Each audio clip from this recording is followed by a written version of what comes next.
আপনি চান যে আমি আপনাদের স্কুলের জন্য কাজ করি? হ্যাঁ। ওনার সঙ্গে দেখা হলে আমি নিশ্চয়ই বলবো যে আপনি খুব বিশ্বস্ত কর্মী। এটা তুলুন আর বেরিয়ে যান। এই চাকরিটা জয়েন করার আগে একটু বুদ্ধি খাটালেই তো পারতেন। এবার বেরোন এখান থেকে, যান এখান থেকে। আমাকে বের করে দিলেন? উনি আমাকে অপমান করেছেন স্যার। হ্যাঁ, বেরো এখান থেকে। আমার মাথায় তো অন্য কিছু ঘুরছিল। কি ঘুরছিল? ভাবছিলাম ফুলের মধ্যে বোমা আছে।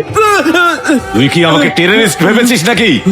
তুই চাস আমি বাচ্চাগুলোকে প্রাণে মেরে ফেলি? তুই তো কোনো দিক থেকে শিক্ষক হওয়ার যোগ্য নয়। মানুষ মেরে জেতাটা কোনো কালেই আমার স্বভাবে নেই। ওই মহিলা আমাকে চ্যালেঞ্জ করেছে, আমি ওকে হারিয়ে দেখাবো। কিন্তু তুই এক্ষুনি আমার স্কুল থেকে বেরো, বেরো।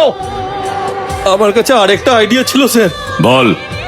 গত বছর ক্লাস 9-এ যে 82 জন ছাত্রছাত্রীকে ফেল করানো হয়েছিল, ওই মহিলা সবাইকে ক্লাস 10-এ উঠিয়ে দিয়েছে। আর 10 দিন বাদেই পরীক্ষা, অ্যাডমিট কার্ডও চলে এসেছে।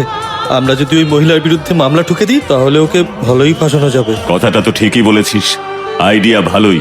বাকিটা আমি দেখে নিচ্ছি, কিন্তু ভুলেও আমার স্কুলে আসবি না। বেরিয়ে যা। ওই জায়গাটা পরিষ্কার করাও যেখানে ও দাঁড়িয়েছিল। জামাইকে ফোন করো।